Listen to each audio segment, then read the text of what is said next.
আপনি যদি সিডিআই বলতে পারেন, আমিও তো বলতে পারি বালের জুলাই। সিডিআই যে যারা বলে তাদের পক্ষেও আমি আছি বালের জুলাই। এটা আমাদের দেশ এখন দুই ভাগে বিভক্ত, একটা হচ্ছে গিয়ে দল আর একটা হচ্ছে গিয়ে লীগ। তো কেউ জুলাইয়ের পক্ষে, কেউ জুলাইয়ের বিপক্ষে। তো আমরা যারা সাধারণ জনগণ তারা আসলে মূলত কার দলে যাব? আমরা যারা দেশকে যারা ভালোবাসি তারা মূলত কোন পক্ষে যাব?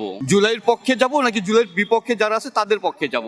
কারণ তারাও আমার তো ভাই। তা আমি কোন ভাইয়ের সঙ্গে আমি তো থাকবো? এটার আসলে মূলত এটা আমি বুঝাইতে চাচ্ছি যে এই যে 2-3 হাজার দেশ প্রেমিক ছেলেগুলো যারা যাদেরকে মারা হয়েছে কিংবা যাদেরকে হত্যা করা হয়েছে, এদের তো একটা স্বার্থ ছিল এবং এদের যে জানের অথবা এদের যে মানে আত্মত্যাগটা, এটা যাতে কত বৃথা না যায়, হ্যাঁ, এটা যাতে আমরা আজীবন মনে রাখতে পারি।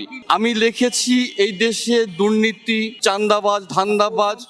শুরুতে আপনি না, প্রথম থেকে আমাকে দেখলে হবে না। প্রথম থেকে আমাকে লেবাস দেখলে আমাকে যাচাই করতে হবে। আমাকে যাচাই করতে হবে আমার চিন্তাধারা, আমার ব্যবহার, আমার ভাবনাটাকে আপনি অ্যানালাইসিস করবেন। হ্যাঁ, আমি কি কাপড় পরে এসছি আর কোন ড্রেসে আমি আপনার সামনে দাঁড়ালাম সেটা কিন্তু মুখ্য বিষয় না। মুখ্য বিষয়টা হচ্ছে গিয়ে আমি আপনাকে কি মেসেজটা দিতে চাচ্ছি সেটা। আমার মেসেজটা হচ্ছে যে বাংলাদেশে কোনো দুর্নীতি হবে না, কারণ বাংলাদেশ স্বাধীন দুর্নীতির জন্য হয় নাই।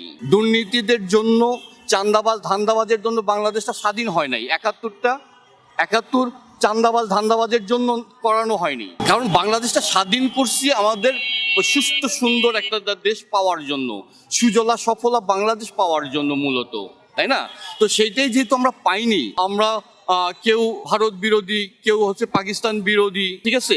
এই যে দুই ভাগে বিভক্ত আমাদেরকে করা হচ্ছে, কিন্তু আমরা কিন্তু কেউ দেশপ্রেমিক হিসাবে আমাদেরকে কেউ দেখে না, আমাদেরকে করে না। আমরা নিজেদের মধ্যে আমরা দুইটা ভাগ হয়ে গেছি। কোনোটাকেই কিন্তু আপনি ফেলে দেওয়ার মতো না, কোনোটাই। কেন পরিস্থিতি, যেমন আপনি যদি বলেন যে মা বড় নাকি বউ বড়, তাহলে কিন্তু এখানে পরিস্থিতি আপনাকে করবে যে কে কোন সময়ের জন্য বড়।